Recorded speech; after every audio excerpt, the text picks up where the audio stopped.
May problema ka ba sa batas? Hihimayin yan ng kumpanyera ng bayan. Attorney Cheryl Adami Molina, si Attorney Cam sa Usapang Legal. Usapang Legal.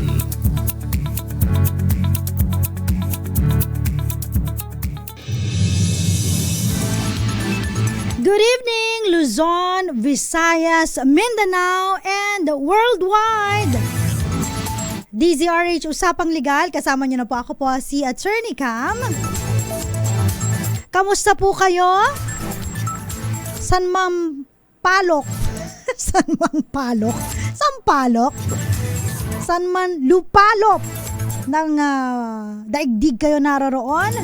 Sana'y kayo po ay nasa ligtas na kalagayan at syempre nasa mabuting kalusugan. Ngayon pong araw na ito ay pag-uusapan po natin, may kinalaman po sa pagrerenta. Yan.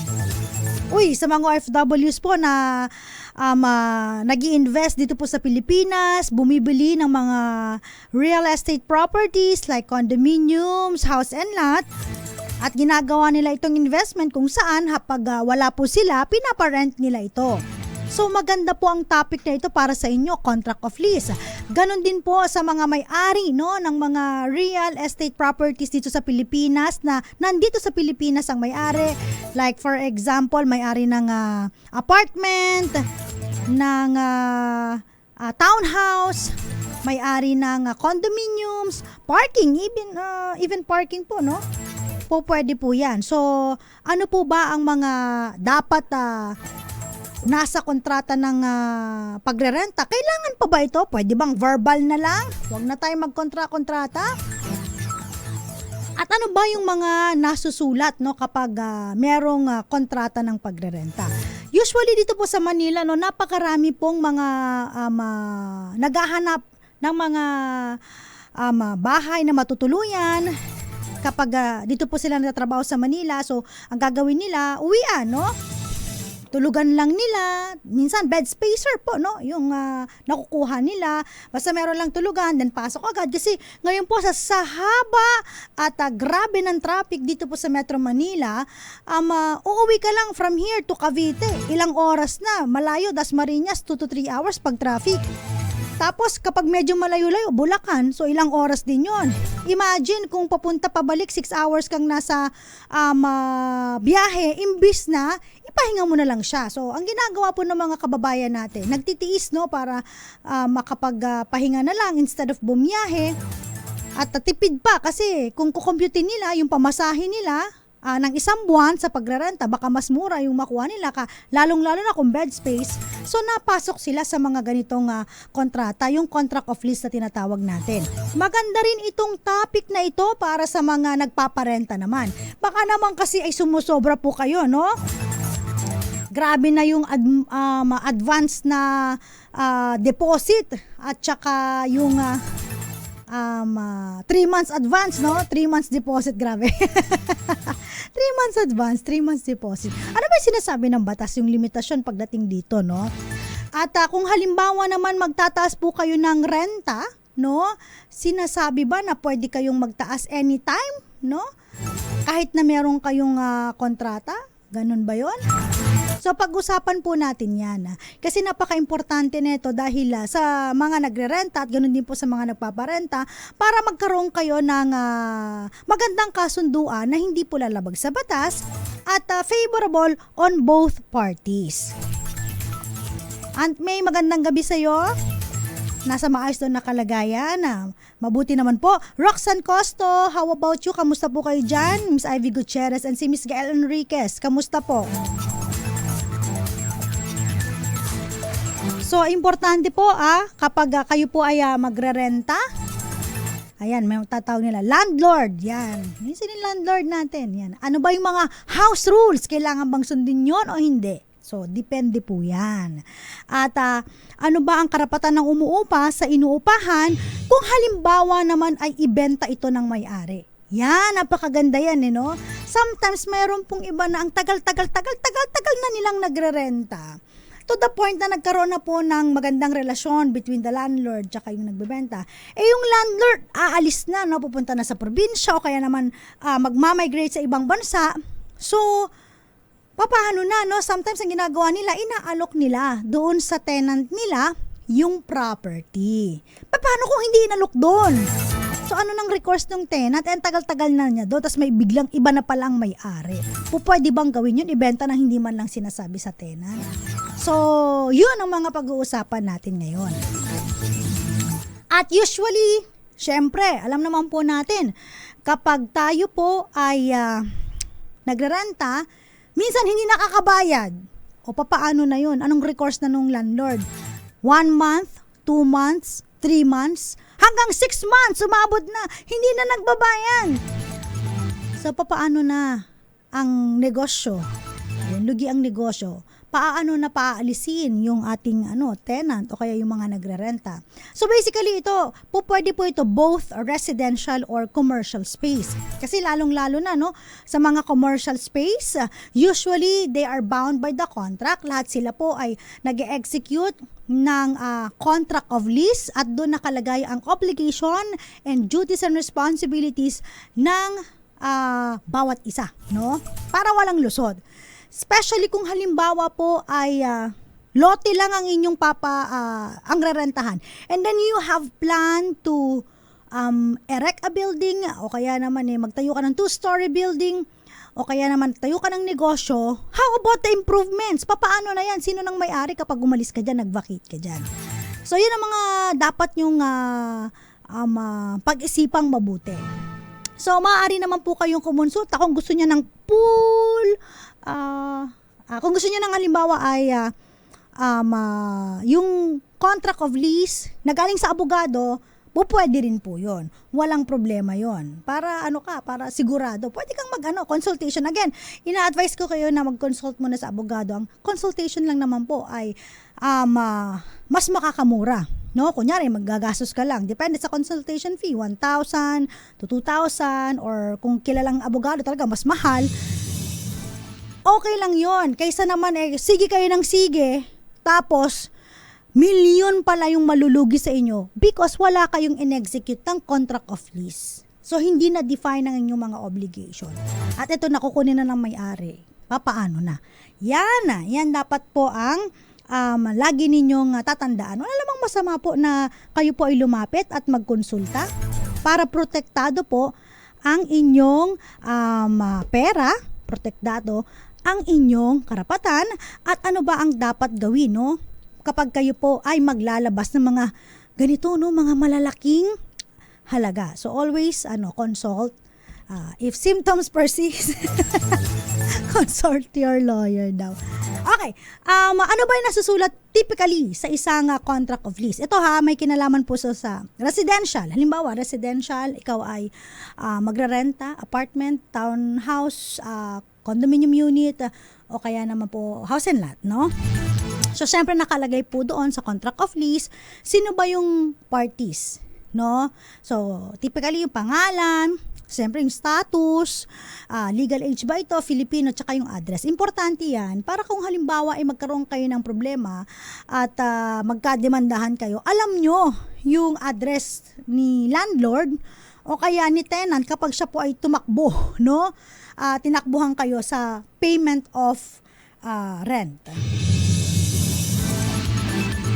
At syempre, di-describe po doon, no, na itong kausap po ninyo, make sure na siya yung may-ari ng property. Ang hirap po kapag nakikipagkontrata kayo sa isang tao na hindi naman may-ari ng property, except otherwise, siya po ay merong special power of attorney or SPA na pumasok sa kontrata para iparenta yung lease premise o yung subject property na iba ang may-ari. So, importante you always transact with the owner of the property. So, check kung sila ba, paano yon, tax declaration, and pwede rin po yung, especially yung title if they have, no? Kahit Xerox copy, you get that. And make sure na sila ang may-ari. Kasi, double check nyo lang sa may registry of deed, no? Kung ito ba ay na-cancel or baka ibang tao na pala o ang pagmamay-ari, luma na pala yung title na pinakita sa inyo. So, mga ganun po, no? So, you check the lease premise. Pinakamaganda po, puntahan nyo po muna yung ang rerentahan ninyo. Pag nagustuhan nyo naman po, di ba? So, yun na, ay, okay to, maganda to. Maayos, no? Bagong pintura, maayos yung CR, maayos yung tulugan, maganda yung house rules. So, that's the time na pwede kayong mag-execute ng contract of lease. So, dinidefine din po doon, terms of agreement. Hanggang kailan ba? Ito ba ay 1 month lang, 6 months, 1 year, 2 years, 5 years, 10 years. Minsan umabot 10 years, no? So, define kung hanggang kailan mo rerentahan yung property. Okay? At nakalagay din doon na maaaring i-renew ang inyong kontrata siguro kahit mga 30 days before the expiration, no, ng contract of lease. So, tanongin mo, uy, 1 buwan ka na lang natitira, magre-renew ka ba? So that yung landlord, makahanap siya ng kapalit. 'Di ba? Kasi kung hindi siya maghahanap, saan lang man ng property. So kailangan 30 days before the expiration of the contract of lease, kailangan bigyan mo na ng notice itong si tenant kung siya ba ay mag-re-renew. Yan. At syempre, naka-define din doon sa inyong contract of lease, magkano ang babayaran, no? Monthly, no? At pag sinabing magkano, tuwing kailan, dapat kasama din yan. So, kunyari, bayad ka. Monthly na rental mo, bayad mo every 30th. O kaya, pumasok ka every 1st, no? July 1, pumasok ka. So, August 1, bayad ka na uli. So, ganun po, no? Nakalagay kung kailan kayo magbabayad, yung bayaran ninyo, yung monthly rental ninyo, no? So usually yung iba po ang ginagawa, nagpapa-issue ng post-dated checks, no? Para hindi na kayo magka-reminder na, uy, beka naman, nakakalimutan mo yung bayad mo ng renta, yeah? So laging ganun, reminder po, bayad po ng rent today, ganun, no? Yung iba, hindi na kailangan magbayad, nagkukusa. So, yung post-dated check, hindi ka na niya guguluhin. Basta, every first of the month, may binigay kang post-dated check, i-ano niya lang yan, i-deposit. O kaya naman, ano bang kailangan? Encash, no? Sometimes, meron akong experience, kasi yung husband ko, nakabili ng condominium, nagpaparenta, no? Nag-i-issue ng check, pero mautak yung umupa sa amin dahil every time na i-deposit namin, kailangan pa ng approval niya. So, parang, ano ba to? Ang tagal mo nag-aantay sa may bank na mga 2 hours hanggang sa ma-confirm pa. So, nakakainis yung ganun, di ba? Yung kailangan pang i-confirm. Due naman ang obligation. Pero anyway, you talk with your renter pag gano'n o kaya yung tenant, no? Alam naman yung obligation niya, bakit kailangan confirmation? Lalo na kung halimbawa, maliit lang, 3,000. Siguro I understand kung mga malalaki. Yeah. O siguro magaling lang talaga siya. Naisip niya yon na wag munang, every time na may checks, kailangan i-confirm sa kanya. Bakit pa siya nag-issue? Nakakaloka. Anyway, so, meron din tayong tinatawag na advance rent and security deposit. Okay. Ang advance rent po, minsan, usually, generally, 1 month advance, 1 month deposit ang nire-require. Yung deposit po, hindi yan ina-apply pag last na aalis na. Ang deposit po, security deposit yan. Yan po ay ginagamit kung halimbawa, umalis sa'yo, binigay sa'yo ang unit na in good condition and then meron kang mga nasira. So, kailangan syempre i-repair yon. Not necessarily because of the wear and tear, talagang negligence mo, nasira. So, ipapagawa yun ng landlady or landlord. So, ibabawas niya sa deposit yun. O kaya naman, meron kang mga bills, no, na hindi nabayaran at cover pa siya during that time na ikaw ay nagre-rent. So, yung security deposit po, yun ang sasagot doon. At ang matitira doon, syempre ibabalik po ni landlady, ni landlord, or doon po sa nag-upa or yung nagrenta, okay? So, ganun po yan, ha? So, sometimes naman po, okay, paano kung halimbawa hindi nakabayad? Okay. Pag hindi nakabayad o kaya late payment, delayed o kaya naman nag-post-dated siya pero pinastop payment niya without justifiable reason. Okay? So, may penalty. Usually, sa mga kontrata, nilalagyan nila ng penalty.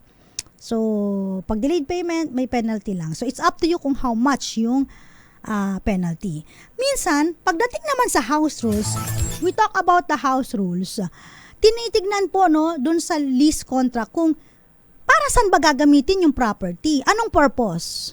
Siyempre, kailangan residential. Di residential lang, so bawal kang gumawa ng, kunyari, bahay. So bawal ka magtinda kasi commercial na yun no? O kaya magtawayo ka ng hardware dun sa may ground floor nila. So, kung sinabing ang purpose ay residential lang siya. Minsan, nire-require pa, especially sa mga condominiums, kung ilan ang tao. Ilang tao bang titira dyan? No? May mga ibang mga property manager na strict sila dyan. Kung ilan lang yung tao, yun lang. Kasi nire-require na i-register sila at mabigyan ng ID doon sa condominium. Para pagpapasok sila, ID na lang. So, kung halimbawa, ang usapan ninyo, 2 lang, tas yung pa lang nakatira, may mga ganyan 10. Remember, nung Pogo days pa, no? Maraming mga from mga foreigners na nag-rent, no? Sa mga tawag dito sa mga condominiums. And, ang ginagawa pa, mga magagaling sabi, 6 months deposit bibigay namin sa inyo. So, ikaw naman excited ka, agad 6 months. Not knowing na yung unit na yun, na capable for 2 person, naging pang 12, yung pala rotation sila, tapos ang dami nila. So, parang talagang pag-alis nila na talagang super wear and tear na, sabi nga nila, ang term pa ay parang nababoy ang unit. Pero, kaya dapat klaro kung ilan yung titira. Kasi kung gano'n nakarami, tapos mababa lang ang rent na singin mo, yung maintenance yun, o kung yung mga nasira noon, bigla na lang umalis, hindi mo na mahabol, kulang pa yung security deposit. So, papaano na? So, yun. So, importante rin na malaman kung ilan yung yung mag-occupy doon sa property. So, yun. Minsan po may mga requirements din na halimbawa kung itinurn over sa inyo na may mga appliances like aircon o kaya naman po yung iba pa ang aircon kasi minsan need ng mga maintenance yan. So minsan nire-require din sa kontrata na every 6 months ikaw renter or tenant ipalinis mo yan, sa'yo yan. O kaya naman yung mga sa may condominium yung tinatawag natin na ano ba tawag? Yung grease traps, yan. Pinapalinis din yan, no? Every 6 months. So, pag pinalinis yan, may bayad din kasi yan. So, sino ang sasagot nun? Ayan. Kung si Leslie, di siya magbabayad nun. Okay, amilyar. Usually, amilyar ang nagbabayad po niyan ay si lessor. No? Hindi na pinapakabit niya kay Leslie. So, si lessor ang nagbabayad ng amilyar. No? Unless otherwise, nag-usapan sila, pumayag yung lessee, wala namang problema. So, ang amilyar, depende pa rin sa usapan. Pero general rule nga, siyempre, may-ari, si lessor yan. Tapos, halimbawa, may usapan din doon na bawal mag-modify ng premise, no?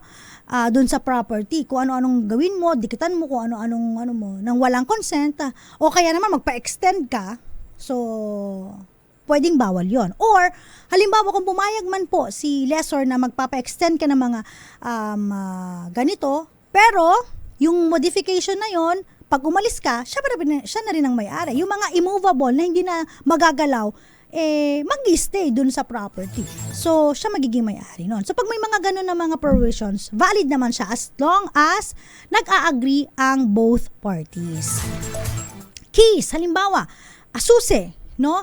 Sometimes hindi po nire-require na ipa-duplicate yung susi unless otherwise na iwala ng renter.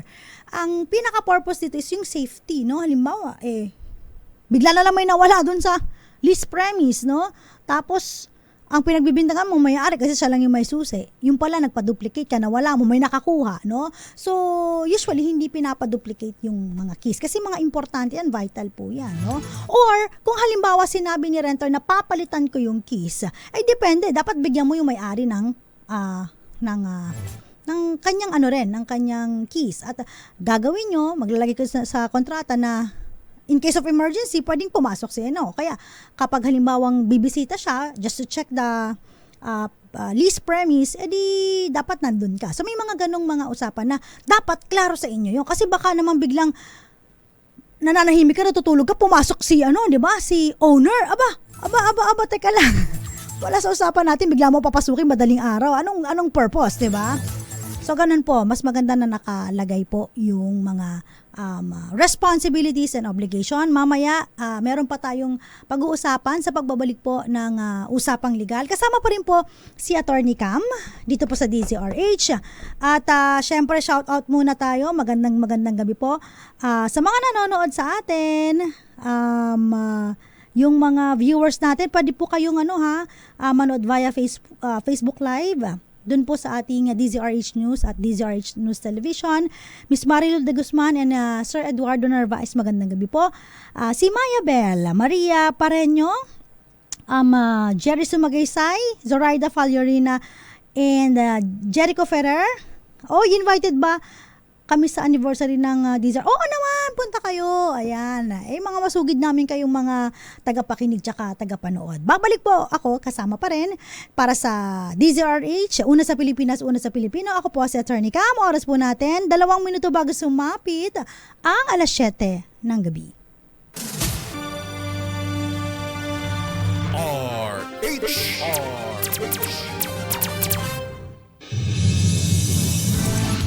Kontrata ng pagpaparenta pa rin po ang pinag-uusapan natin at ipagpapatuloy natin yung maaaring mga ilagay ninyo na mga kondisyon sa contract of lease. Importante po ito para na-define po ang inyong mga obligations, ang inyong mga responsibilities. Para sa DZRH Usapang Legal, kasama pa rin po ako, si Attorney Cam. So puntahan naman natin, usually po sa mga, example natin kanina is the rent ng condominium dahil ngayon po usong-uso na po ang pagpaparenta sa mga condo, meron pong mga iba nagtatanong lagi, pwede po ba na yung mga pets ay allowed o kaya yung mga alaga, mga alaga pwede po ba na kasama namin doon sa unit? Pag yung halimbawa ano ba klaseng pets yan? Tao ba yan? Hayop ba yan? Yung pala alaga nila yung kanilang mga jowa. Yung kanilang pets. Hindi, joke lang po yun. So kung halimbawa po, sometimes sa mga condominium, pag mga fish, I don't know kung baka payagan, po pwede. Kaso may mga ibang mga condominiums po na hindi nag-aalaw ng mga pets, especially mga aso, pusa, dahil una, maaaring ito po ay maingay, kung maingay ito, na madidisturb yung mga other unit owners. So, pinagbabawal yung mga pets. Especially, pag halimbawa naman po ay hayop, especially cats, Sometimes, kahit anong linis mo po ng pupo ni cat, talagang meron at merong amoy pa rin, Special except na lang kung talagang super linis, at meron kang mga ginagamit talagang para hindi mangamoy, yung sa cats, So po pwede, kaso nga lang again may mga ibang unit na pinagbabawal po yung mga pets. Pero may mga ibang condominiums naman na okay sa kanila, especially yung mga condominiums na may mga malalaking butas. Kasi medyo mahangin, medyo malalaking units.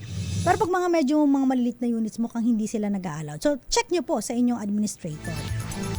So termination naman po, syempre, kapag any breach of contract, so may right to terminate si lessor, Halimbawa, hindi ka sumunod dun sa usapan ninyo, yun, baka kung material breach siya, hindi ka nagbabayad ng renta, baka terminate yung contract agad. Sometimes naman, kapag halimbawa, si tenant ang nag-terminate ng without any reason, wala lang, gusto niya lang umalis, minsan nilalagay doon ni lessor, o pag ikaw nag-terminate without any reason, so forfeited ang iyong deposit, parang mga ganun. So check nyo yun kung may mga provisions na ganun. Another term is yung sublease, na dapat ninyong tandaan. Ang sublease po kasi, ibig sabihin, nagrerenta ka, tapos pinapalis mo sa third party, sa ibang tao. Kunyari, ang usapan ninyo ni landlady, 5,000 or 10,000 yung rent mo sa unit niya. It turned out na ikaw, pinarent mo sa iba yung unit ng 15,000, tubong lugaw, ikaw pa kumita. Ngayon, pag-check ngayon ni landlady o kaya ni owner sa property, pagtingin, bakit iba yung nakatira? Hindi ito yung kausap ko. Nasaan na yung aking kausap, no? So may mga ganun nangyayari pag may nakalagay po na hindi allowed yung assignment or sublease sa kontrata at ito ay material breach, pwede pong i-terminate yung contract. At sa mga naglilis po, again, you always check who is the owner of the property. Huwag kayong makikipag-usap dun sa tenant pala siya, no? Tapos hindi alam nung owner na ipapasabli sa inyo. E paano kung halimbawa, nagbigay kayo ng 1 month deposit, 1 month advance, tapos o kaya nagbigay kayo ng mga 6 months advance pa, no? Dahil gusto niyo yung property. Nalaman nung owner, pinaalis kayo. Anong recourse nyo? Habulin nyo ngayon si yung kinausap ninyo na nagparent sa inyo. Kasi ang owner po ng property, siya ang may karapatan, no? Na pumasok sa mga kontrata ng pagrerenta, kontrata ng pagdidispose ng property, kunya ibebenta niya, no? Unless otherwise, pinayagan doon sa contract of lease yung sublease agreement. Ibig sabihin, kunyari, may usapan sila. Owner, pwede bang ipa-sublease ito? Kunyari, baka 2 months ko lang itirahan, pero papasublease ko sa kapatid ko. Siya na naman yung titira, baka po pwede naman yun. Kung merong arrangement as to sublease agreement at pumayag, with consent of the owner or landlady, no? Pwede po yun, walang problema. So you always check ano ang usapin pagdating sa sublease, no? Yan minsan ang nagiging dahilan kung bakit nata-terminate ang contract of lease kasi hindi sumusunod yung tenant. Pinaparenta sa iba, kumikita siya at hindi alam nung owner. Okay? So importante yan. Check nyo po yan. Nabanggit na natin yung improvement tsaka alteration. At ganun din po, no? Kapag halimbawa yung mga inspection naman po ng premise, minsan nire-require po, no, sinasabi dun sa kontrata na ikaw tenant ha, tinurn over ko sa iyo ng maayos ang unit at working lahat ng mga appliances, no? So may inventory list siya. So ref gumagana, check.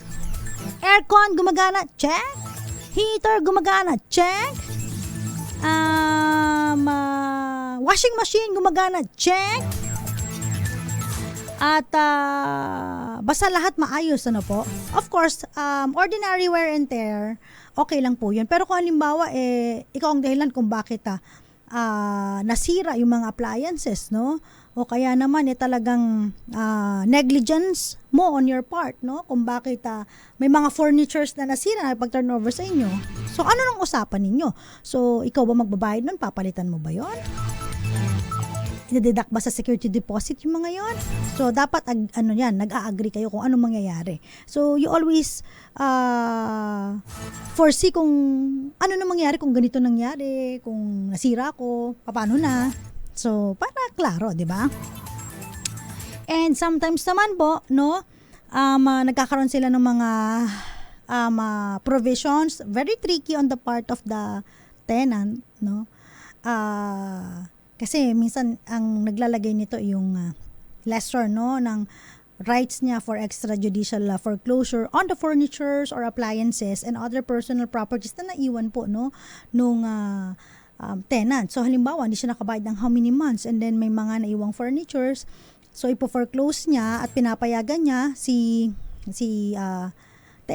lessor na ibenta yung mga yon para masatisfy yung kanyang pagkakautang. Ang sobra naman doon, ikaw lessor, ibalik mo kay lessee, yung iyong renter, okay?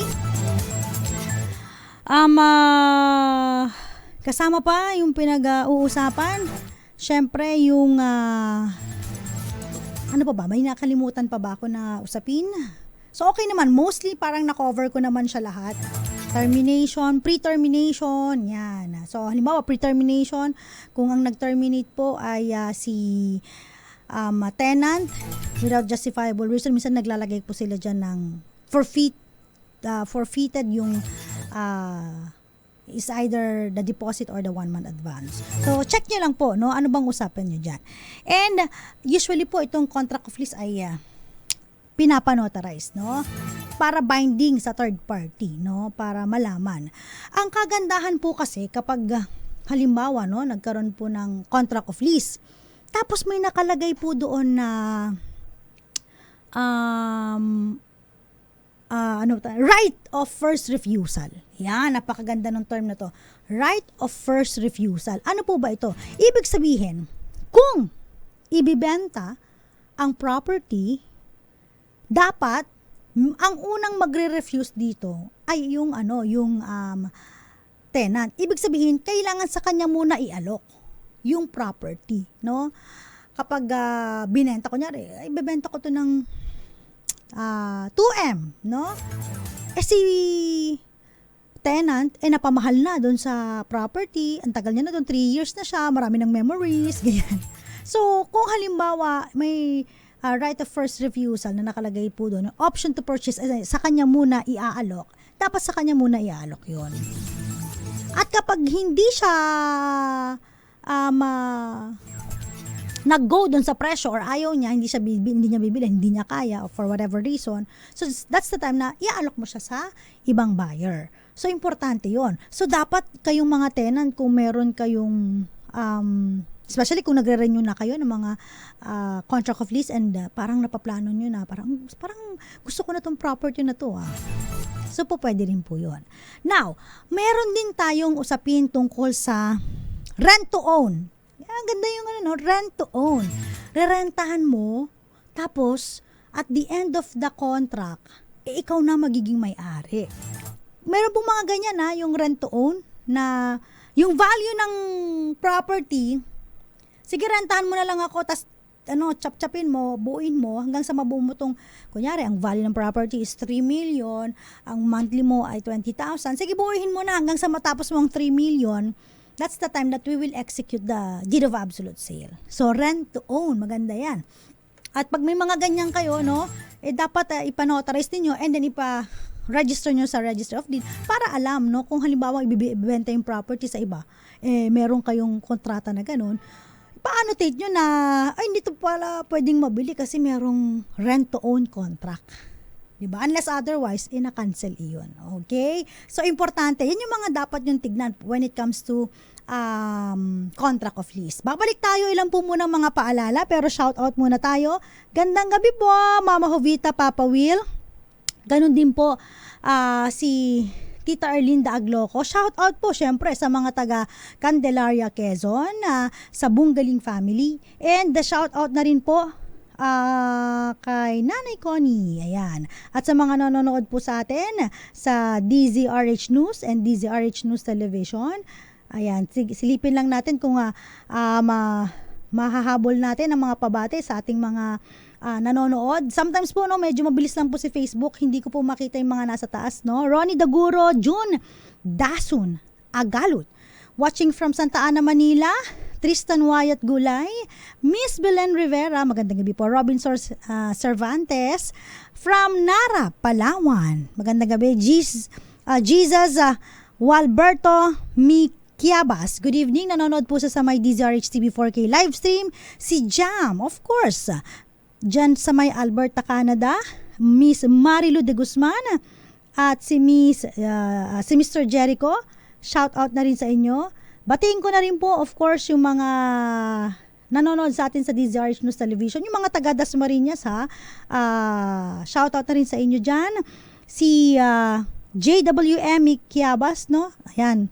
Aba, nanonood na sa may DZRH 4K live stream. Nanonood pa sa Facebook Live. Thank you. Moonbase, Eduardo Narvaez, Edward Laderas, Edimar Pasis, Amor Marcelo, Dalia Hermino, and Mary Jane Malikdem.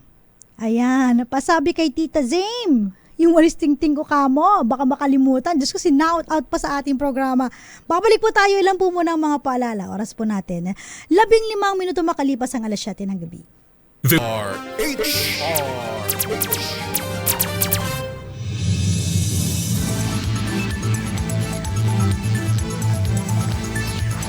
Usaping pagrerenta. Kasama pa rin po ako po si Attorney Cam para sa DZRH Usapang Legal. Paano naman po, Attorney Cam, kung halimbawa po itong aking renter ay hindi na nagbabayad? Ano pong gagawin ko, At pag pinapaalis na po namin, ayaw pong umalis. Okay, tandaan po lagi ha, kapag halimbawa nga, sabihin natin na delay na po ng ilang buwan, no, at hindi na nagbabayad, so mag ano po kayo, no, mag-send kayo ng notice to vacate at saka demand for payment, yung mga hindi niya nabayaran. Kung halimbawa kapitbahay mo lang siya, dalawa bahay niyo, no, magkapitbahay lang kayo. At yun, ayaw umalis na ng kapitbahay mo doon. O kaya yung pinatira mo doon at nasa isang barangay kayo, pwede kayong sumangguni, of course, sa barangay, ipatawag niyo po siya. Baka kasi hanggang sa madaan po, no, sa mabuting pakiusapan na i-vacate na yung property at ipaparenta mo na sa iba. May mga ibang mga mababait po, no, na sinasabi, sige, wag mo nang bayaran, basta i-vacate mo lang yung property. Mga ganun po, no, mga mababait. So, kung maayos po sa mabuting usapan, mas maganda, no, sa pakiusapan, mas better, no, na wala ng force, no, wala ng pag-aaway, parinigan, kung ano-ano pa, no, baka kung anong mga kaso pa ang ma-file sa bawat isa, cyber libel at kung ano-ano pa. Ngayon, kung ayaw po talaga, no, despite the notice to vacate and demand for payment, at yung usapan sa barangay, no, nakailang tawag na wala talaga, na-issuehan na kayo ng certificate to file action, pwede kayong mag-file ng unlawful detainer. So, ibig sabihin, at the start, ang pag-uukupa niya sa naturang lease premise or subject property ay valid, no? Tama, no? At legal naman. Pero dahil nga hindi na siya nakakapagbayad, meron ng breach of contract, naging illegal na ito, no? So, you file unlawful detainer. Yung iba naman pong ginagawa, no? Halimbawa, napaalis, no? Umalis naman. Tapos, bigla na lang one day, pinasok, no? Giniba yung pintuan o kaya naman po, no, sinira yung lock, tapos pumasok, ayaw na umalis. Ang ipa-file nyo naman po doon, forcible entry, no? Puwersahang pagpasok, no, doon sa lease premise or sa subject property. So again, as much as possible, maganda po na meron kayong kontrata para malinaw ang inyong mga obligasyon, ang inyong mga karapatan at ang mga responsibilidad.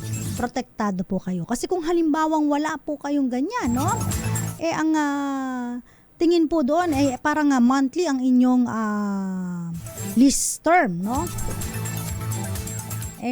Mas maigi na define kung gusto mo ng mas matagal, 1 year, 10 years, 5 years, 2 years, up to you. Kasi ang kagandahan naman, pag mga 1 year, 5 years, 2 years, kung mahabang yung length of stay, edi kung mapapag-usapan mo na pwede bang ito lang yung rent natin tapos hindi natataas, 5 years kung kukunin, pag pumayag, di better. May mga iba na, okay, 5 years ang usapan natin, pero every year tataas siya ng 5% yung rent. Tapos nagiging okay naman sila. Basta pumayag po, nagkaroon ng mutual understanding, mutual consent, as to the, mga provisions doon, wala namang problema. So, okay naman po yun. Ano pang kadalasang mga question sa atin, no?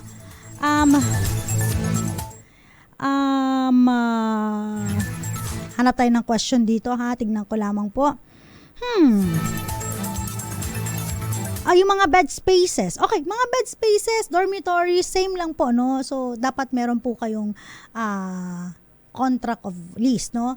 Sa mga bed space, especially sa mga estudyante, no? Usually, make sure na yung sa bed space, ang occupants po ay mga kababaihan, no? Especially mga nanay, mga magulang, pag halimbawa naghahanap sila ng bed space sa kanilang anak o kaya naman po unit, they make sure na talagang ang occupants lang po ay yung mga especially female dormitories, no? Wala namang problema diyan, no? At pag-usapan din natin next time na yung yung mga limit ng mga rent increase at kung ano-ano pa. At yung kanina po yung rent to own, no? Kapag halimbawa po, balikan ko lang po, baka makalimutan ko, yung rent to own contract po, pwede po yan. Ibig sabihin, after masatisfy yung buong full payment, no, habang nagra-rent ka, nagbabayad ka every month, at tas meron specific target to achieve yung ganitong amount na achieve mo, that's the time na mag-execute ka ng deed of sale po, pwede po yun, no? At ang kagandahan po doon, meron na kayong rapport ni landlady, ni landlord, at mas madali po ang pagproseso ng paglipat ng title, at saka, syempre, mas mura kapag halimbawa nakabuild ka ng harmonious relationship kay landlady or landowner. Kasi kung halimbawa ang premise po ay lease premise ay importante sa kanya, mahalaga, at iiwan niya ito sa isang taong mapagkakatiwalaan niya dahil kilala niya, I'm sure hindi niya tataasan yung bayad dun sa ibibentang property. So yun, importante yun, ha? Sa katanungan po na po pwede ba na hindi payagan ng tenant na ibenta yung property habang siya ay nandoon sa lease premise? The answer is no. Ang ating mga owner po, they have yung rights, no? Right to dispose the property. Ayan nga, no? At kung may disposal sila, right of use ng property. Kung disposal, kung halimbawa ay gusto nang lang ibenta, no? Just make sure sa mga buyer na walang tenant. Kunyari kung may tenant doon, you have to respect their contract of lease. Kunyari, naisipan po ng landlady, July po ngayon, ang end ng contract ng kanyang tenant ay December. So, gusto niya ibenta yung property, binenta yung property. Okay? Pero, sabihin mo naman, landlady, meron pong tenant hanggang, December. So, January pa mapopossess yung property. Pwede naman po yun, walang problema, no? Basta nag-agree. Ngayon, kung halimbawa, hindi nalaman ni buyer na meron palang tenant doon, you have to respect yung contract of lease nila. Otherwise, magkakaroon ng possession of the property after pa ng expiration ng contract of lease, no? Definitely, hindi na marirenew yun kasi may iba ng may-ari. Ang lang po dito, no, sa mga buyer, you always check kung sino nakatira para pag take over ninyo, malalaman ninyo bakit nandito to, yung pala tenant pala. No? Unless otherwise nagkaroon ng breach of contract na violate yung provision, hindi na pala nagbabayad, no? Meron na palang parang meron ng option para ma-vacate yung property. Pwede naman po. Maraming salamat. Thank you so much sa mga nakinood, syempre yung nanonood din sa atin sa mga Sky Cable Channel, ayan, Signal, Destiny, Cable Link, Bicol CATV System, TVC Cable Network, JP Cable TV, Madera Cable TV, mga nanonood sa atin dyan. Thank you so much mga cables, no? And ganun din po sa mga nanonood, hindi ko na po nabati lahat, no? Sa may DZRH News, DZRH News Television, at sa DZRH TV 4K live stream sa YouTube. Meron po ang TikTok account, search nyo lang po Attorney Cam, ATTYCM. Every Mondays, Wednesday, and Fridays po tayo nagsasama dito sa DZRH Usapang Legal. Sa TikTok naman po, kapag halimbawa may time po sa Attorney Cam, sumasagot po tayo sa mga questions nila. Tuesday and Thursday po sa DZRH Usapang Legal, si Attorney Rina Seco naman po ang makakasama ninyo. Maraming salamat. Thank you so much. Muli po, ako po si Attorney Cam para sa DZRH. Una sa Pilipinas, una sa Pilipino. Oras po natin 1 minuto bago sumapit ang 7:30 ng gabi.